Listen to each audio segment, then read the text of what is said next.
Yo, Jordan Sather on March 28th, reporting for duty with your realest fake news around.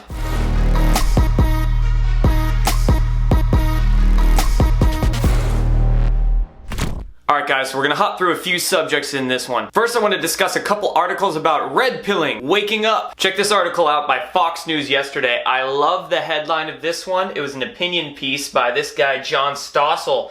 It says, why are so many people taking the red pill and discovering the truth about the mainstream media? Fantastic headline. Boom, red pilling right there on the mainstream media. And I love this line right here. It says, people don't care to watch CNN anymore. People pay attention to YouTubers. And this article lays it out nicely that people just don't give a crap about the mainstream media anymore. It's all about citizen journalism. And on the contrary to that Fox News article, check out this article that came out by The Outline. And theoutline.com saying here, why believing conspiracy theories feels so good. Experts explain why your high school friend won't stop posting about lizard people and crisis actors. Little bit of background on The Outline. If you don't remember, about a month ago when all the YouTube channels started getting taken down, they were the ones that ran this article. YouTube taking down popular conspiracy theorist channels. And they completely ridicule and shit all over everybody looking for truth. And check it out right here, right here, right here. It's your boy! Destroying the Illusion, a conspiracy-ridden channel run by Jordan Sather, also had a significant following at the time of its banning with well over 100,000 subscribers and almost 2 million monthly viewers. Thanks to all of you out there that's made that happen. And look, this account was a well-known proponent of the QAnon conspiracy, an insanely popular and absolutely bonkers conspiracy theory. So as you can see, The Outline is just BS. They claim to be independent media, but trust me, they were started with $5 million of venture capital money. That's not independent media. I am independent media. And look at this nonsense in this article here. They are actually quoting a supposed psychologist, and he's saying that conspiracy theories not only provide an explanation of self-perceived low status, but also provide a sense of belonging to an enlightened and superior in-group that sees through the lies of the conspirators and is not fooled like the rest of us. So is he saying I believe these things because I'm a supposed lame-o and I just want to feel like I'm superior? Complete bullshit. You know what this is? Panic mode. Let's just hope that these writers are honestly lost instead of being conscious about how much bullshit they're spreading. Alright, so now let's move into the Q posts for the last day, and I'll do my best to decode them here for you guys. And the first one we'll start with says here, why did Kim travel to China? Why was travel impossible in the past, and what changed? So right here, what changed? Well, the strings were cut. North Korea is no longer a CIA puppet, and now Kim Jong-un is a little more free to start making some deals and getting his state on a path to more freedom. Right here, now look at these next two questions. What constitutes the need for a face-to-face F2F meeting versus a secured call? What U.S. publicly traded company previously entered North Korea to establish comms? Well, that publicly traded company was Google CEO Eric Schmidt. So the reason that Kim Jong-un can't just call up the president of China is because their communication systems were set up by Google. So you can be assured that their communication systems aren't necessarily safe or secure. Haha, next questions. Why did Google visit North Korea? Why would the former chairman and CEO himself, Eric Schmidt of Google Alphabet, personally attend? Now going down the list a little bit more, Facebook data dump. Who made it public? Who sold shares 30 days from that announcement? Was that Mark Zuckerberg selling off all of his state Facebook shares? You can't imagine the magnitude of this constitutional crisis. Twitter coming soon, Google coming soon, Amazon coming soon, and Microsoft coming soon. I bet the tech industry is shitting themselves right now. Current censorship all relates to push for power. Election fraud cases open. Many in the Department of Justice, I'm sure of it. Follow resignations, business and government. And I'll see if I can dig up the link and post it below, but somebody sent me a link of the resignation count, and I believe it's somewhere over 1,500 prominent CEOs, board directors, executives, various people in prominent positions from corporations around the globe that have all quit and resigned just over the past like 6 or 7 months. And the last few crumbs in this drop, why is the military so important? They're the only ones that can fight the cabal. Reread all, national security, national security. These people are dumb. Honestly, they are.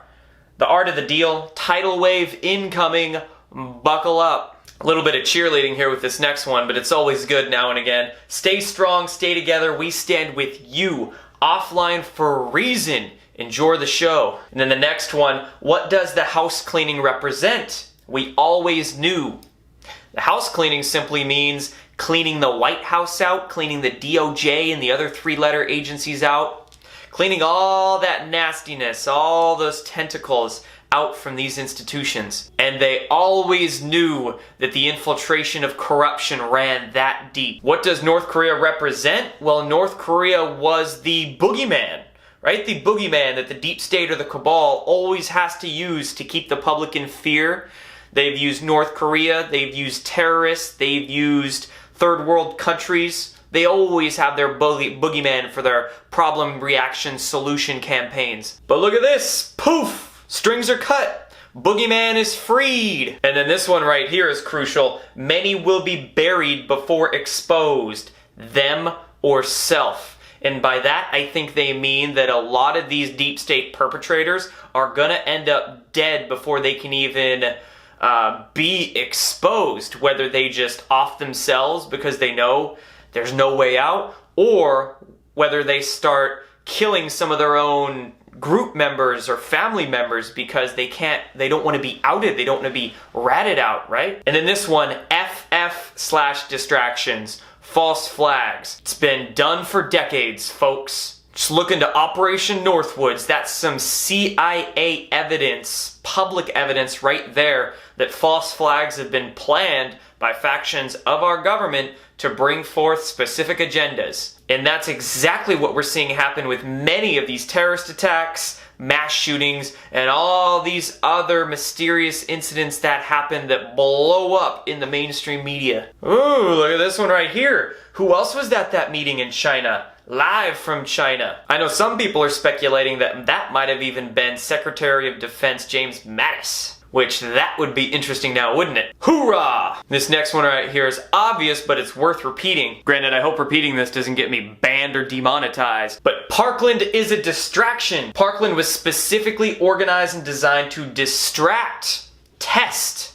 Watch the news. Test what? Well, I've said this before, but I think that incident was specifically planned to test the censorship mechanisms, both AI and human algorithms. Actors are acting fake. And I love this one right here. Free FLYNN, done in 30. I'm guessing that means within 30 days that'll happen.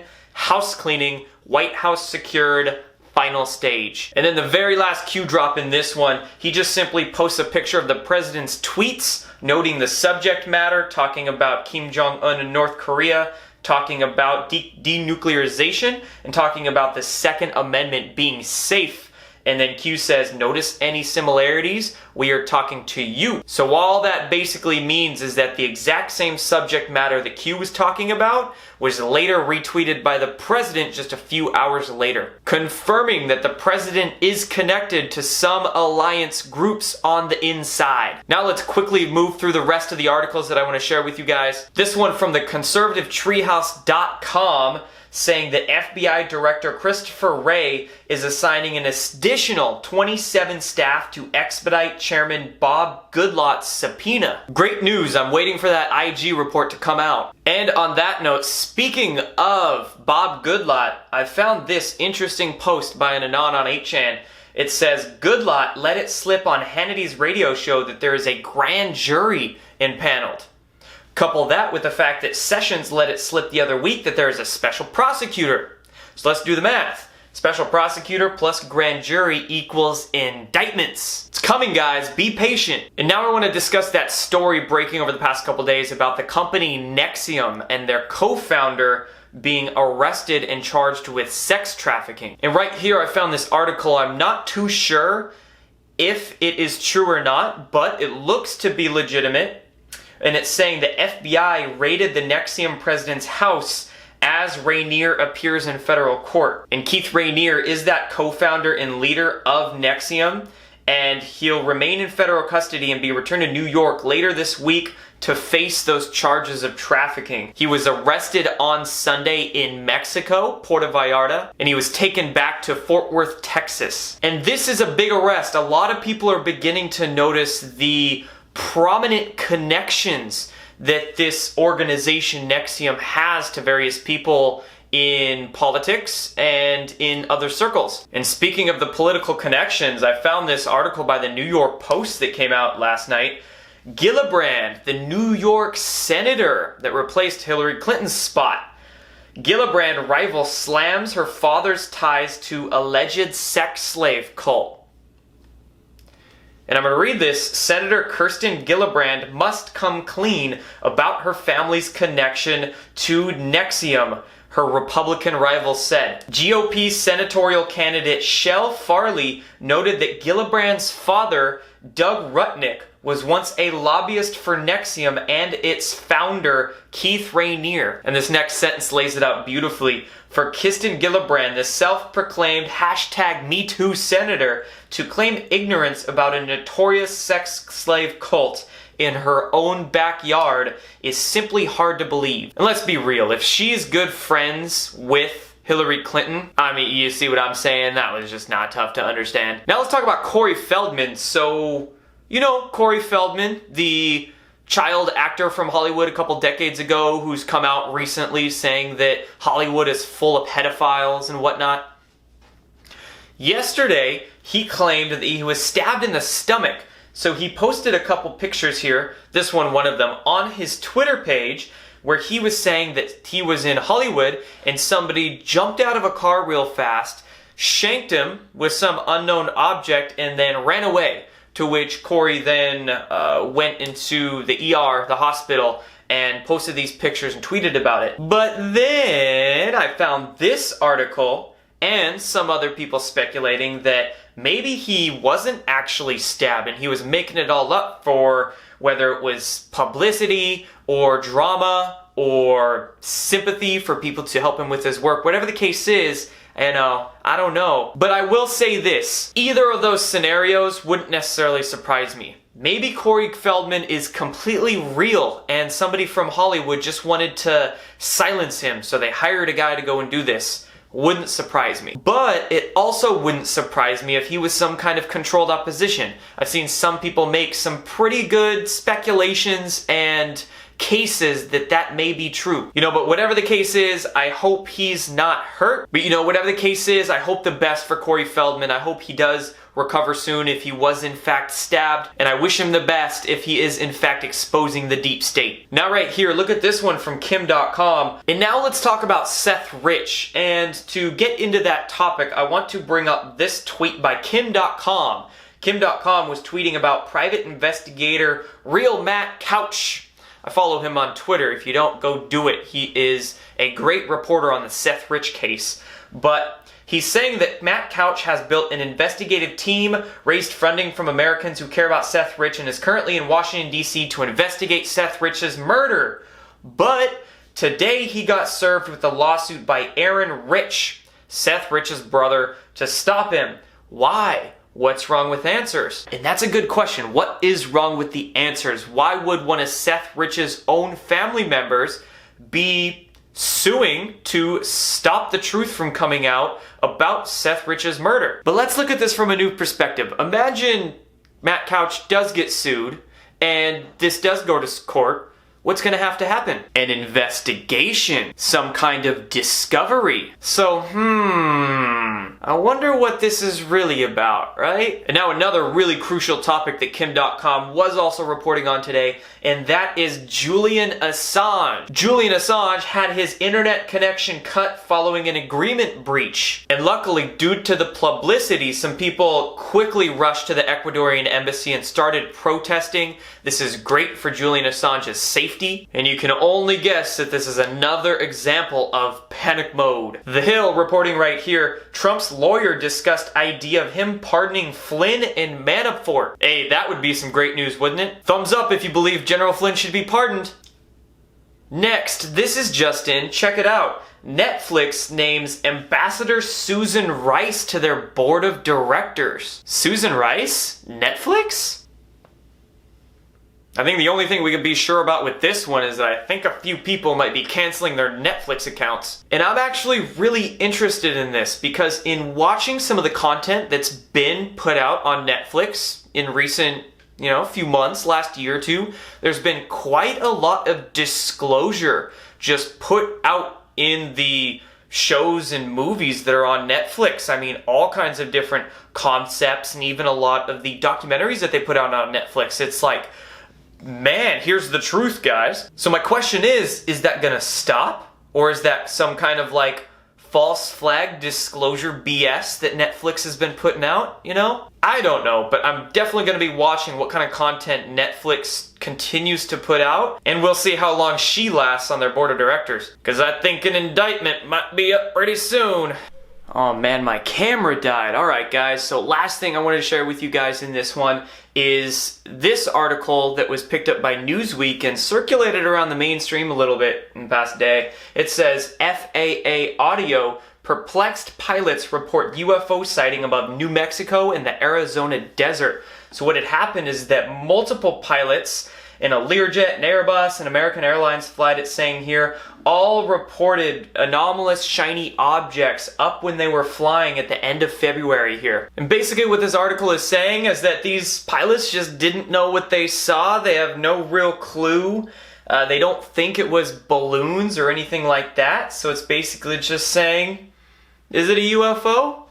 But look at this line. I love this one.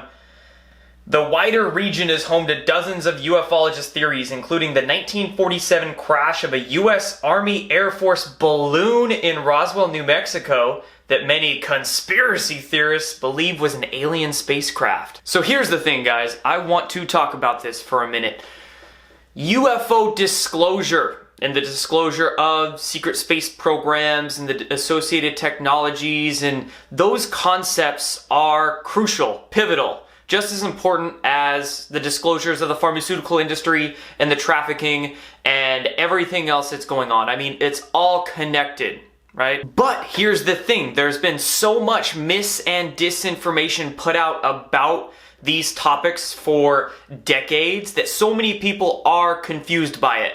And this being said, that means this would be the last false flag card that the deep state could potentially successfully pull. It's the most likely one they have at this point. So what's going on with all of these UFO disclosures we're seeing in the mainstream over the past 3 or 4 months is that they are not telling us anything. They're telling us 0.1% of the truth. And even the 0.1% they are telling us is a little bit of truth mixed in with a lot of mis and disinformation.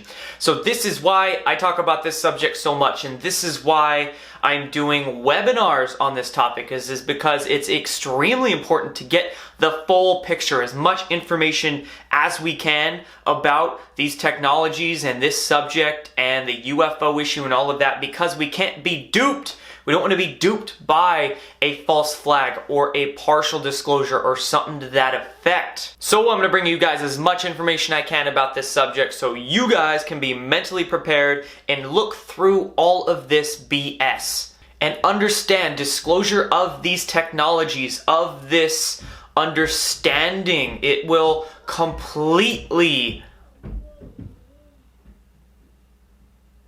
and understand, guys, the disclosure of UFOs, of zero-point energy technology, of these things will absolutely change humanity. It is extremely crucial. So that's it for this one, guys. Thank you for watching. Thank you for liking. Thank you for commenting, for sharing, for subscribing, for resubscribing. And thank all of you guys for your support as well, through your support on Patreon, through your support on PayPal, for those of you guys who have grabbed a couple t-shirts, and for all of you that have gone to my website, destroyingtheillusion.com, and signed up for the newsletter. Thank all of you for helping me to do what I love to do here, keeping you guys informed, helping to raise the consciousness of every single one of you guys and the planet. So I hope you enjoy all that I'm doing. Here's to next time.